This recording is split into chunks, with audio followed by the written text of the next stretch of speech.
Welcome to Science Goes to the Movies, a look at the stories of science and how they change our culture. I'm Lisa Beth Kovetz. The HBO series The Gilded Age details the lives of New York City's antique ultra-rich without giving much thought to the rest of the city. Joining us today to talk about what lies under NYC is archaeologist and triple CUNY alumna Alyssa Loorya, CEO of Chrysalis Archaeological Consultants. Alyssa, welcome to the show. Thank you for having me. A lot of our ideas of what an archaeologist does come straight out of Indiana Jones. Our cultural impression is that archaeologists dig up priceless treasure. But when you dig under New York, what are you finding there? Garbage. One man's trash is another man's treasure, and that's what you're really going to learn from. Anytime I'll go into a school, I'll challenge the kids. It's like, hey, if I went through your garbage at home, do you think I could learn a bit about you? And all of a sudden they're like, oh, yeah. And I mean, a lot of it is, what gets left behind beneath the ground surface. You might occasionally find something that is considered priceless, but my version of priceless is in terms of what it can teach you about someone who did not make it into the history books. In the Gilded Age, New York City of the late 1800s sure does look shiny and clean and full of exquisitely dressed people building astonishing mansions uptown. But when Loorya and Chrysalis literally dug into downtown, they found a very different way of living. So what is an almshouse and where was ours? An almshouse is essentially a poorhouse. It is a place for the poor to essentially go and be rehabilitated by society or for society. And our first almshouse in New York is where City Hall stands today. There's a certain irony in that when you think about it. Poorhouses, almshouses, municipal charitable relief in New York City has been ongoing for centuries, beginning in 1736. First of all, I don't understand how people were rehabilitated from their poverty. Yeah. But there's a huge difference between being rehabilitated by society and being rehabilitated for society. Yes, it's very different than we think of life today. There were numerous reasons why someone would end up in an almshouse. You could be a widow or an orphan who could not afford to pay their way. You could be mentally insane.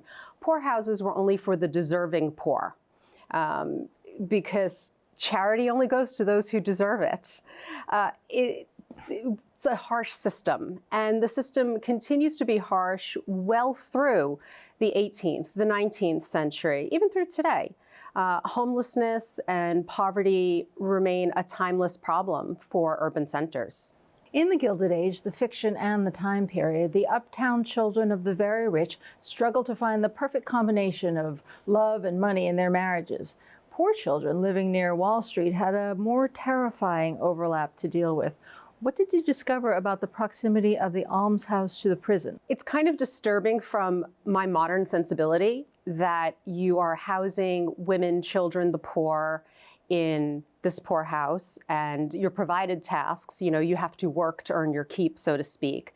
But on either side of them are prisons. And at times, the population, they were so overcrowded that the populations would mingle. And that's a very rough concept to digest. But, we've come a long way when you think about it. But, even like the period of the Gilded Age, not unlike today, 10% of New York City's population has the majority of the wealth. And everybody else is just working, whether you are on the lower rungs of the economically disadvantaged to a working middle class. And how that is going to affect you really plays out in terms of what resources are available. But when you go back to the historic period, I think one of the most telling, or in a sense kind of upsetting, was finding a child's plate within the walls of a prison. And, finding references in historic documents that children as young as 12 were being convicted of stealing bread because they were hungry. In the Gilded Age, George Russell, played by Morgan Spector, is a dead ringer for Jay Gould. We watch him as he builds extraordinary wealth from railroads. But historically, a lot of New York's money comes from water. In New York City in the 1800s, what was the relationship between water and power? Water is very interesting for New York because we have so many aspects of reliance on it, from the founding of being a trading port, being, the mouth of the harbor, the connection to the old world. New York City's money is built off of our relationship, or not so much our relationship, but our access to the water. New York City was a shipping town. Large homes in Bay Ridge, Brooklyn were built because they were built by shipping magnates. And water is the basis of being able to do that mercantilism, that trade, which enabled people to develop vast amounts of wealth. And not to mention the triangle trade as well, which went from Africa to the Caribbean to the New World, importing goods and slaves.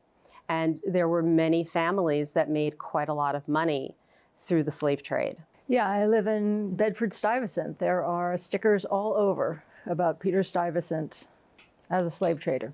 Many of the families, you'd be hard-pressed to go back through New York City's history and identify some of the early founding families and the wealthiest families that did not have some connection or, have enslaved labor in their household.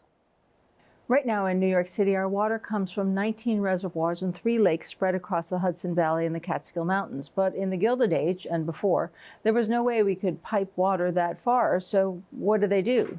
In their seaport dig, Loorya and Chrysalis Archaeology found some very interesting water-moving artifacts. Well, this is my favorite because the thought of water moving through wooden water pipes seems really inefficient. First of all, but early on, well water, you have to dig into the ground to get your water, but you can't drink it because it's brackish. We're an island. But when you did get to that well water at the center point of the island, how are you then going to get it all those blocks over to the houses? And some people had the fabulous idea to have wooden water pipes, which it was a fascinating system, seems highly ineffective. And people complained about it nonstop. You pulled this out of the ground. How did you identify what it was? That's always one of the hardest questions for me. People are like, how do you know what that is? And, part of me just wants to say, I don't know. I just know. I've been doing this for so long. You kind of just get that sense. It's not normal to just find a hollowed out log just right there in the middle. But we did find pieces that were connected together. So you could see the connections. Connected by what? No, literally 2 wooden pipes, one end carved, fitted into another. And it's just flowing in like a metal collar around it. It doesn't seem the most efficient system. People paid approximately $5 a year to have running water in their house. But if you couldn't drink the well water where you were living, I guess it seems like a pretty good deal. I may go home and kiss my plumber. I think we take for granted the fact that we can open up the faucet and have some of the best drinking water in the country. In that seaport dig, what did you discover about individual New Yorkers' relationships to water? So, all right, the more things change, the more they stay the same. Probably still one of my favorite all-time artifacts that I've ever found is a stoneware bottle. But when we started to research the seal that was on the bottle, we discovered that it was mineral water imported from Germany that dated to 1790. And I'm sorry, just the mere thought of people importing water from Europe in 1790 was like, okay, yeah, okay, only in New York. It was, but if you were wealthy, you could do that. And mineral waters would be imported for multiple reasons. One, if you were wealthy and you don't want to drink the groundwater, because let's face it, it was only good for tea and making beer. Why not? We love bottled water today, but apparently we loved it back then too. And how did the business of water become J.P. Morgan Chase Bank? Oh, because they really wanted to be banking to begin with. Water was just an easy excuse or a little back door to get into the banking business. And basically the way the regulations were at the time, once they raised the funds, any monies that were not spent on the expenditure of the water industry or the water business or the water delivery company, the Manhattan Water Company, they could use for investment. So they spent as little as possible. They used the cheapest materials possible, wood, and there you go. It really is. The more things change, the more they... The business of New York is business. The business, yes. Yeah. Yes, always was. Yeah. I lived on Beekman and Pearl for about 10 years in the 1990s, and even then it felt like the area was and had always been 100% commercial, like people never really lived at the seaport. Is that true? Not true. So pretty much up until like the mid-late 19th century, home and workplace were pretty much joined together.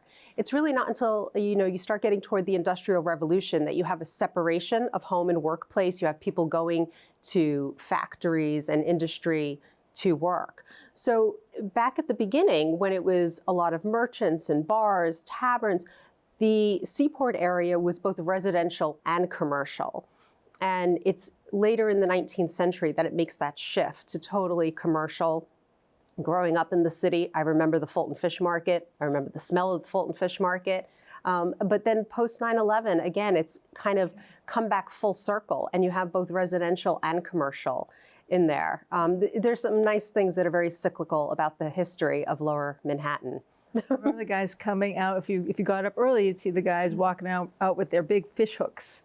Yeah. From the seaport. Yeah, and even parts of Brooklyn, like growing up, I remember walking in areas living down by the water where the boats would come in and you could go and just buy fresh fish to bring home. It's just, that was New York. I think it's kind of shifted a bit from that. Yeah.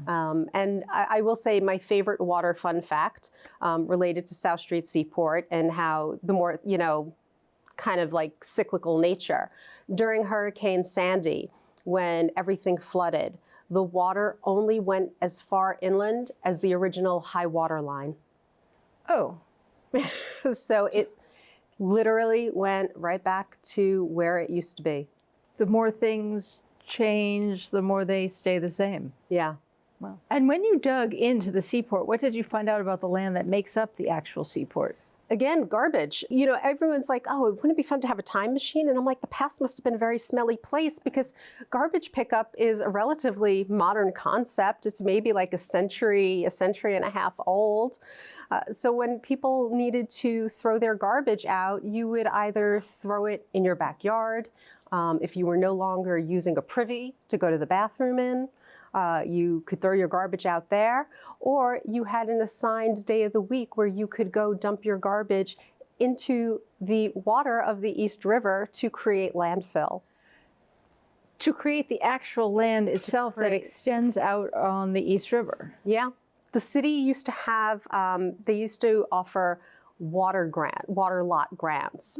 So someone who was living on the water, they had title to the lot of water, and part of their job was to build it up and to fill it to knowingly create land. So Water Street was called Water Street because the water was there. Not anymore. Not anymore. All of that from Water Street to the water? Pretty much Pearl Street to the water. Objects in the Gilded Age, white gloves, gold card cases, have significant power both as status symbols and personal attachments. Unlike the Gilded Age, we live in a society where objects are highly disposable, but not always biodegradable. Will our trash someday be an archaeologist's treasure?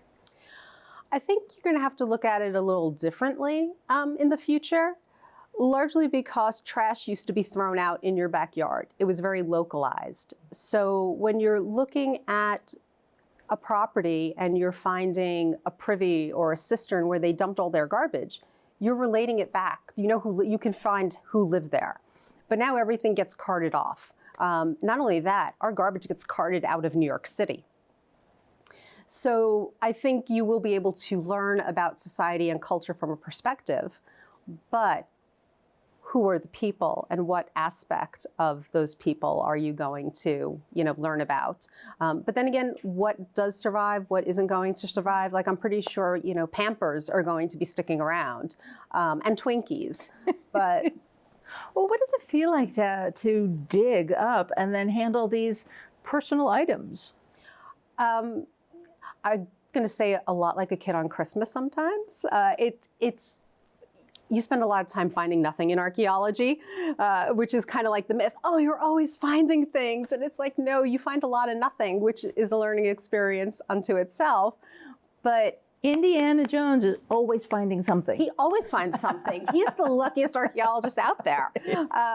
But It's interesting because, well, one, we're not finding anything as flashy as Indy, but you're finding objects that meant something to somebody or didn't necessarily mean something because it got thrown out for whatever reason. But it makes history personal. It makes it more about the real people.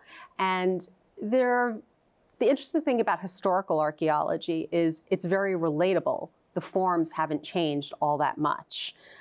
Plates are plates. A fork is a fork. But when you have like a child's toy, and you can kind of imagine like, that child playing with that toy, it makes everyday people real.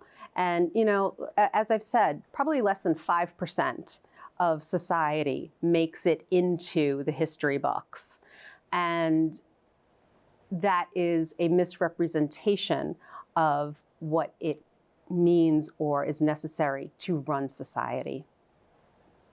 Historical romances like the Gilded Age showcase time periods with extreme prohibitions against sex. The stories we tell about that age can sometimes make it seem like everyone was buttoned up and not getting any. But the trash dug in under New York City tells a very different story. What interesting device did you find underneath our fair city? Well, you must be referring to the device or the artifact that went viral. If something can go viral in archaeology, the bone object we found in a very large trash deposit in City Hall Park would be it. An internal irrigator, more commonly known as a douche, was found, and it did indeed go viral because I was randomly getting phone calls one morning. It's like, that artifact you found, I think it was on Saturday Night Live. And I'm like, what are you talking about? Historically, we knew that there had been a big celebration in City Hall Park, and we were very excited when we found a very large trash deposit that would indicate a large singular event. And there were, all sorts of like beautiful pottery and animal bones and alcohol bottles. They had a big party. And then there was this one little object. We're like, what is this thing? And it was just, someone, one of the team happened to have been working at the Mutter Museum in Philadelphia and stumbled across this. It was like, oh.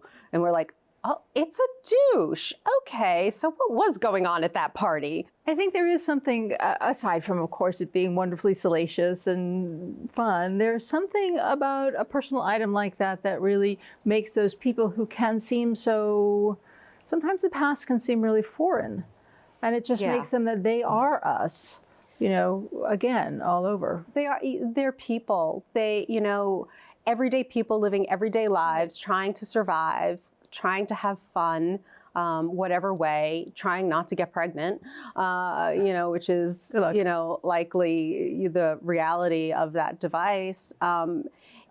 Archaeology does have that tendency to make history real. And, you can go, it's easy to learn about the wealthy in society, and you can find remnants of things that belong to them. They're in museums. But what about that everyday person, or, the downstairs people? What about the servants? What about the people who just, the school teachers, the people who just, the construction workers, the people who just built New York? The majority of our guests' education, starting all the way back in her undergraduate years, happened here at CUNY, and I am embarrassed to say that I never thought of CUNY as a school for archaeology. So how did I make that mistake? I think CUNY is so big, it's easy to make that mistake. I mean, you think about it, CUNY is probably the size of some state school systems, and that's because, let's be biased here, we're New York City. But it's a vastly large community, and it's a great community. I mean, I'm still in touch with professors that I worked, that I took classes, I worked with, now consult with, or now colleagues, so. And there's a little bit of everything at CUNY. Archaeology. Absolutely. And probably things even more obscure than that.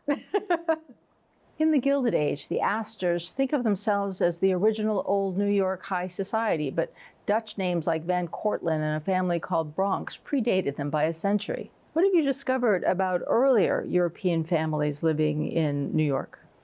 I think Many people feel, or think about the United States, they think in terms of English and an English background. But New York City was very staunchly Dutch. And you had the majority of the early families, they're Dutch families. One of the more prominent families were the Van Cortlandts. Stephanus Van Cortland would be the first native-born mayor. They were a very wealthy family involved in the triangle trade.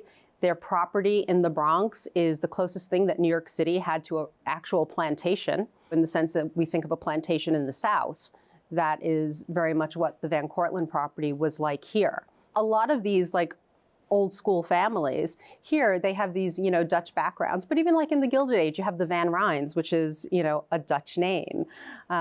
So I think, probably goes through phases in terms of making money and then new money. And now the new money is the old money. I mean, if you look at the Vanderbilts, we will consider them old money nowadays, but once upon a time, they were the new money. The actual original New Yorkers are the Lenape, and in Brooklyn, the tribes were the Nyack and the Canarsie. Do you ever find artifacts predating the European settlers? Fortunately, I have, but it's rarer and rarer to do so. There's been so much development in New York, and archaeology has a wonderful way of still finding pockets to hide in, which is probably a funny way to look at it. But it's harder and harder to find Native American artifacts, largely because a lot of the areas they would have inhabited would have been closer to water resources, uplands, and we've done a lot of cutting of our landscape and a lot of grading and filling in of our landscape. And did they not make as much trash? Well, they still made trash, but it was a different type of trash. I mean, they used stone tools. Stone has a wonderful way of lasting. It's not going to biodegrade. But a lot of the other materials, the materials they would use to build their huts and houses, that is going to readily degrade, and it's just shadows that are left. But if you have like a lithic work site, you're going to find that scatter of stone. It's harder and harder to find those in New York City. What's a lithic work site? So a lithic work site is essentially where they would make the stone tools, which is fascinating unto itself. It's called flint knapping, where you just striking two rocks together and eventually striking away flake after flake until you have your arrowhead or your spear point. The world changes so fast, and that gets multiplied by 1,000 when it comes to New York City. In New York, both the people and the government, are we generally devoted to maintaining historic sites? That's a loaded question. I think people are genuinely interested in New York City's history, but I think that economics, development, the business of business outweighs that and overwhelms that. It's a struggle to get some history landmarked or truly recognized. We live in a city where historic houses have to compete with international class museums. So that makes it difficult to kind of shine.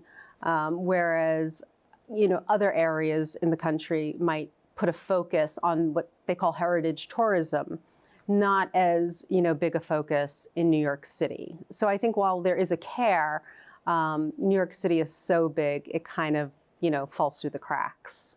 I would be hard pressed to get someone coming to visit me to say, hey, let's go look at the 1800s or the 1700s. Exactly.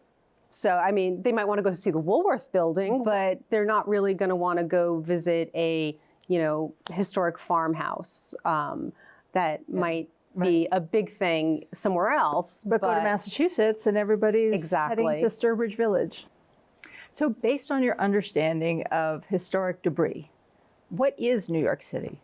Oh, another loaded question. New York City is vast, yet small, and exceedingly complex.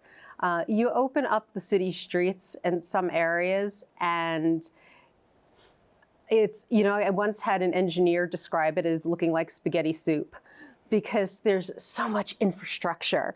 And I never thought that being an archaeologist in New York City would turn me into an infrastructure geek, but just how the city is built and constructed, how it runs and operates is really fascinating. But New York City is just layer upon layer that gets peeled back and rebuilt on. But more importantly, New York City is people. People are the key to New York City, and I think that's why people come here. It's a certain character, and you know, we inhabit this stage of skyscrapers and concrete, but it's really, I think it's important and interesting to think it's like it was a small little trading post village. They had all these farms in the outer boroughs, because everyone thinks of just Manhattan being New York City, but you live in Brooklyn, we have the outer boroughs where all the farms were. And you know, I was like a little kid who thought my parents were lying to me when they told me that there were farms in Brooklyn and New York City. But and that's why it's complex. There are so many layers to New York City's history. And think about all the people who have come, so many different cultures and characters. So yeah, that's New York to me. It's like a giant tossed salad of all this wonderful stuff. Alyssa, I'm so sorry we are out of time. It has been such a pleasure talking to you. Thank you for having me. This was wonderful.